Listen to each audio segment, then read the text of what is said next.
Зустрічайте. Я командир 128-го батальйону територіальної оборони міста Києва. Офіційно реєструю ваш шлюб і оголошую вас чоловіком та дружиною.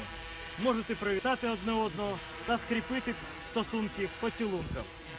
Слава родині! Родині слава! Слава Україні! Героям слава! Слава нації! Смерть ворогам! Україна! Понад усе!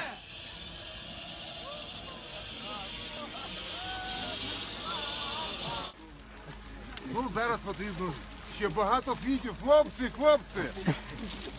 У чоловіка питаю дозволу поцілувати. Можна? Та ви вже ж цілували. Вже цілував. Ще разом, ще разом.